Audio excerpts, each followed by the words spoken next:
Hell, it's always sad when someone becomes a memory, Joe. It is. It's like you knew it was coming.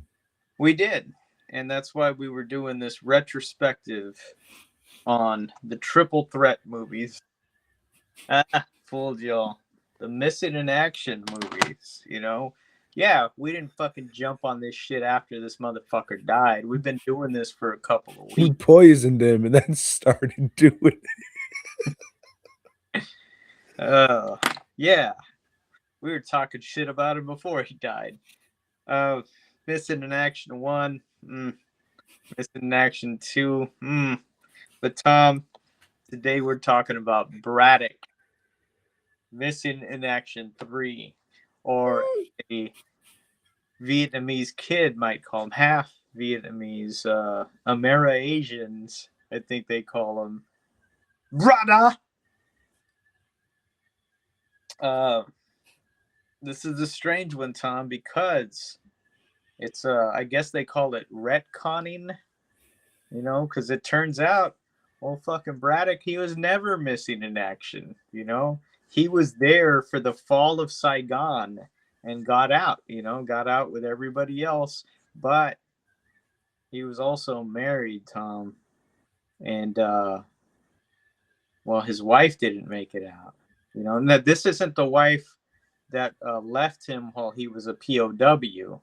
Remember, because that shit never happened.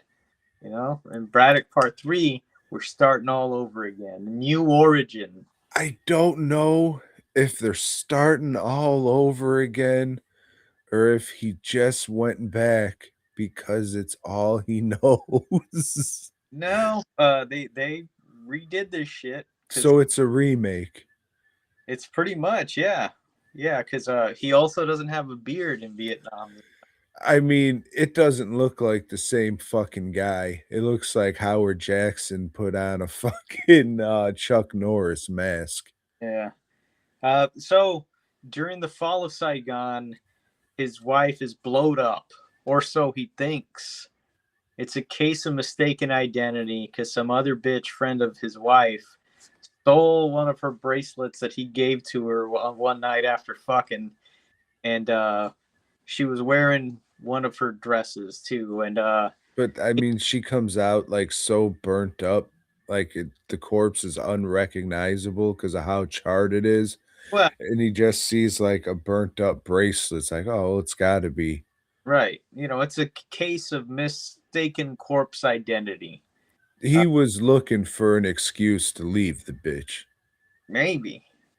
But she loses her paperwork. She works at the consulate or some shit, and she gets her fucking purse ripped off, and so she's left behind. Tom, Fuck. one that is missing in action. She's like thrown in a fucking, not a prison because she's got her own little house, but she is a captive, I guess, of the communist Vietnamese regime, and a priest shows up while old Chuck Norris and Braddock, I'm sorry, but this Braddock doesn't just sit around drinking beer watching cartoons. No, this Braddock goes out to bars. And a priest comes up to him and tells him, "Hey, your wife's alive. Get the fuck out of here." Oh, how'd you find out? Well, he goes and talks to people at the CIA, and they're like, "Yeah, no, she's not. Oh, I knew you were lying. I'm gonna go get her myself." "Don't you do it, Braddock. Don't you do it."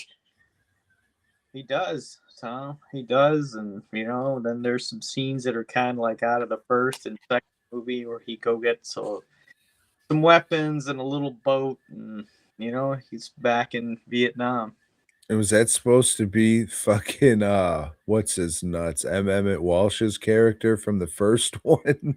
So yeah, um, then he finds his wife, and then well, the Vietnamese army, they find him, and they shoot her in the fucking head. And it was like, oh shit. That Yeah, this canon did make this. All right. yeah, this was like, oh shit, I didn't see that coming. I had never seen this one because the first two were so bad. I never wanted to. Uh, oh yeah, he's got a kid. She was pregnant at the time she left, so now he's got like I guess this kid's like 13-year-old or whatever. I don't know, but he's like, "Fuck it, you're my son. We're gonna get you and all these other little orphans. We're gonna get you all out of here." And so it's Braddock versus the fucking Vietnamese army, doing it for the children. Who cries for the children? I do. And yeah, so then there's fucking he's captured, he's tortured.